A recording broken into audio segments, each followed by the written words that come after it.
Hello preschool, my name is Miss Alyssa. I am so happy to be with you here today. Some of you know me from last year and some are new this year, so I'm very excited to work with all of you. Today I am here for our very first occupational therapy session virtually. Unfortunately, I can't see you in person yet, but hopefully the next few weeks will go quickly and we can be back together in person soon. So today I have my 3 boxes, and for those of you who have not worked with me before, I always work with a system of 3 bins. I always work with a first bin that is a hand warm-up with small manipulatives, and then in our second box we will have cutting and pasting and drawing, usually making a craft so that we have a meaningful task to practice our skills, and a reward at the end because we make something. And in our last bin, we always have some kind of self-help skill, buttons, snaps, or zippers, depending on what we're working on that week. You can always work on all 3. So I just want to go over what we're doing today so that you can have your materials ready when we meet next week. You will need some kind of Play-Doh or putty. On our website, our school website, on South Euclid-Lyndhurst City Schools website, there's a link to an OT website under the special education drop down, so you can find us there, and there are recipes to make Play-Doh if you don't have therapy putty. You will also need some kind of lace. It could be a shoelace or a string. I have a prefab lacing bead string and some noodles or some blocks to practice stringing beads. In our second bin, you're going to need some construction paper to make our apple core, our Welcome Back to School apple project. Pretty soon it will be apple season. I'm looking forward to that. You will need a paper plate, a half a sheet of red paper, a little square of brown paper, and a little rectangle of green paper. You will also need scissors and glue and markers or crayons. And then in your last bin, what you'd like to have ready for OT is some kind of garment with buttons, snaps, or zippers on it. So I have this practice vest. You can get these on Amazon, or you could just use an old shirt, hopefully with larger buttons, and then some snaps. So if you have a jacket or a shirt with snaps on it, or even jeans or pants, that's a great way to practice. And then lastly, we have a zipper. My zipper is very big and 2-colored, so kids can learn how to zip. But if you don't have that, we can always use a jacket, hopefully with a bigger zipper. That's easier for learning. So we're going to start first with bin number 1. We're going to start with our therapy putty. And for my friends who have worked with me before in preschool, we are going to sing the putty song. So you're going to take your putty, and the first thing you're going to do is make it nice and soft, or if you have Play-Doh, and we're going to roll it out on the table, and we sing a song. So we sing, make a ball, make a ball, make a ball. Make a ball, make a ball, make a ball. Make a ball, make a ball, make a ball, make a ball, make a ball, make a ball, make a ball. And I love this exercise because it really helps with hand strength and shoulder stability. You're pushing down, so you're developing those arches in your hands, those nice prominences that you need for opposition and picking things up and hand strength. So we're going to continue our song. We're going to say, smush the ball, smush the ball, smush the ball. Smush the ball, smush the ball, smush the ball. Smush the ball, smush the ball, smush the ball, smush the ball, smush the ball, smush the ball, smush the ball. You guys are doing a great job. You can always sing along with me. All right, after we have a pancake or a cookie, we're going to roll it up into a snake. So we can, again, work on those muscles in our shoulders and our hands for cutting and drawing and zipping and buttoning and snapping and all those other great things. So we're going to roll a snake, roll a snake, roll a snake, roll a snake, roll a snake, roll a snake, roll a snake, roll a snake, roll a snake, roll a snake, roll a snake, roll a snake, roll a snake. All right, great job. Now once you have that long snake, you're going to take your pincher fingers or your go fingers. So that is your pointer, your middle finger, and your thumb, and pinch them together, and pinch the snake, pinch the snake, pinch the snake, pinch the snake, pinch the snake, pinch the snake, pinch the snake, pinch the snake, pinch the snake, pinch the snake, pinch the snake, pinch the snake, pinch the snake. Good job. And that is really working on strengthening those writing fingers. Then we're going to take the snake and we're going to turn it long ways, like a lowercase L or a line down. And we're going to use those writing fingers. Don't use your whole hand, just those writing fingers to roll it up. Good job. And it looks like a cinnamon bun or a rosebud. All right, boys and girls. Next thing we're going to do is take that string that we talked about. Now today I have larger beads, but you can also grade this task to make it a little more difficult with smaller beads or smaller noodles too. So we're gonna string at least 6 blocks. And I love this task because it works on visual motor skills and grasping skills. So you're gonna pinch your string and put it in the hole. And on the other side, we say peekaboo, pull it through. And we're gonna do that again, 5 more times. Ready? Put in, peekaboo, pull it through. And sometimes it's tricky, but we're gonna keep trying. Put in, peekaboo, pull it through. 3 more. Put these little guys in here. Peekaboo, pull it through. And you can always pause this video if you need a little more time. Peekaboo, pull it through. Last one. Put in, peekaboo, pull it through. Good job. And you can try that over and over until you get really good at it. So that is our hand warm-up. So we're all done with bin number 1. And we're going to work with bin number 2. So we have that paper plate, that red paper, green and brown paper, and scissors, and a marker. So I like this task because kids can practice their shapes too. So you can tell me what shape this is. It's a circle. We're going to trace it with our finger and go around and stop. Around and stop. It's a circle. And then mom or whoever is helping you can take a marker and make some dots so you can practice your lines down or curved lines to make your apple core. So we're going to connect dots. So this is an important visual motor skill.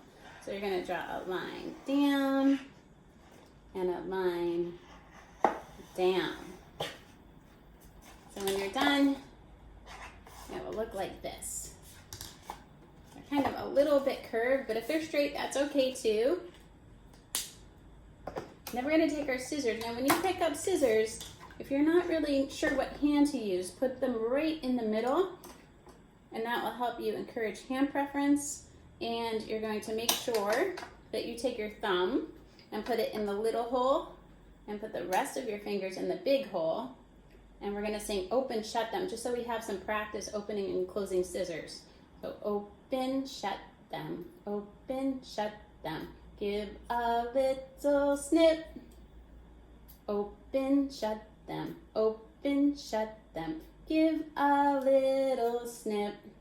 So we're working on shoulder elevation with the open and close pattern of the hand. And then mom can help you hand over hand cut. And if you're not ready for this, that's okay. You could just have somebody help you. And we can work our way up to this. Some plates are more difficult to cut than others. This is a tough one. All right, so when you're done cutting on that line down, okay, you're gonna take these 2 scraps and put them in your scrap bag or off to the side. And you should have a shape like this. So this is our apple core. The next thing we're gonna do is take our red paper, half a sheet, and we're gonna practice tearing. So tearing is a very important pre-scissor skill and a skill that encourages reciprocal movement, one hand forward, one hand back. So you're ripping. And mom or whoever is helping might have to make a little tear like this to encourage that ripping. So you don't want to pull out to the side like that. You want to put one hand forward, one hand back. it's an important skill. So button, snap, and zip. If you think about what we do when we zip and button, you can kind of imagine that movement. I love ripping paper. And then you can rip these long strips into small pieces. And if you're good with scissors, you can always take those strips and practice snipping. Again, this is called grading the task up or down to make it easier or more difficult. And I'm gonna rip a few. Rip, rip, rip, rip, rip, rip. We're gonna keep doing that. So we have a nice pile of red apple skin.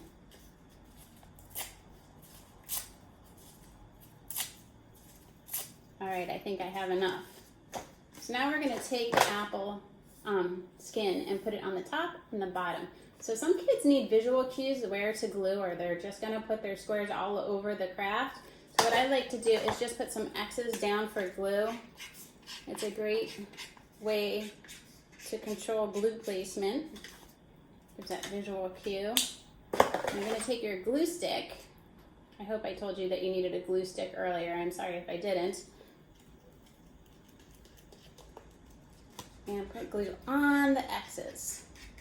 Notice how I'm using a stabilizing hand to hold this down, and I'm using my other hand to practice my grasping skills. Okay, practice putting that cap on the glue. And we're going to take these red squares and put them on the X's. So you can put those all over. I would put a couple layers on to make sure all of your X's and glue is covered.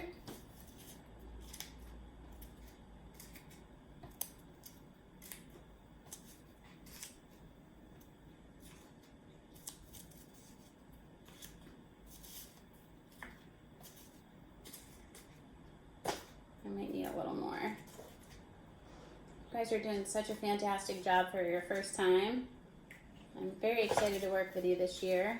So every Friday you will get a video somewhat like this. It will have a couple new tasks on it each week, and then you'll know what you need to have for the following week for OT.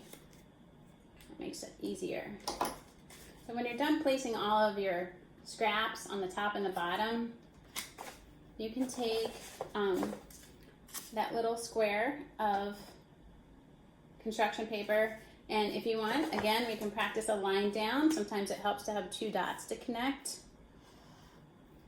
And that's going to be our apple stem. And we're going to practice again cutting on the line. It could be pre-cut for kids who are not ready to use scissors. And we're going to take that apple stem and put it right on top of our apple. And then we're going to take our green rectangle,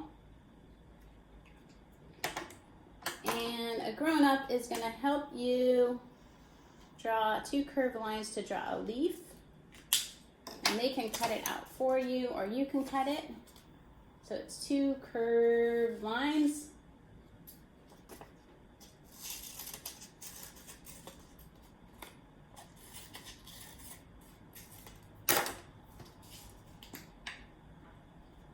And we're going to put a glue, or you can put an X if you need to, right next to the stem, and put your leaf on the glue. So you can see it's starting to look like an apple that somebody ate. Oh my goodness, sounds good right now. And then we're going to put some seeds in the middle. So seeds can just look like little lines down, like this. I put mine in the shape of a Y.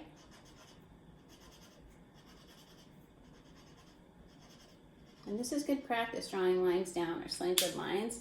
And mom or dad or whoever is helping can also draw lines for you to trace. And you might need some hand-over-hand help with that, and that's okay, because we're just starting out this year. And we made an apple. So hopefully you can do this at home and do this with me next week when I see you in OT. We're all done with box number 2. We're going to set that aside and move on to box number 3. So today we're going to start with buttoning because I think that that is the easiest thing to start with for preschool. And a lot of you might have this skill already, but it doesn't hurt to practice. We're always going to start with the garment flat on the table in front of you so that the child is facing the garment. And it's much easier to button than to unbutton. So we're going to practice picking up the button, and you can kind of give a visual cue of where the hole is. And you're going to have your little one push the button through the hole and look for it on the other side, and you can use the verbal cue, peek-a-boo, pull it through. We like repetition in OT, it really helps. Again, peek-a-boo, pull it through, peek-a-boo, pull it through, and last one, peek-a-boo, pull it through. Good job. Now to open, you want to have that stabilizing hand and make sure you have those pincher fingers working to pull the fabric over the button. So you're stabilizing and making sure that you're pulling the fabric with your pinchers over the button. Pull it over, open, and open. And we did it. And you can do that a couple times, or you can pause the video if you need a little extra time. And that's it for number 3 this week. So I look forward to working with you next week, and I hope that you have a nice holiday weekend. If you have any questions, you can email me at the school email. So it's hilliard@sel.k12.oh.us, and Hilliard is Hilliard. So I look forward to working with you. Thank you for your time today, and have a nice weekend.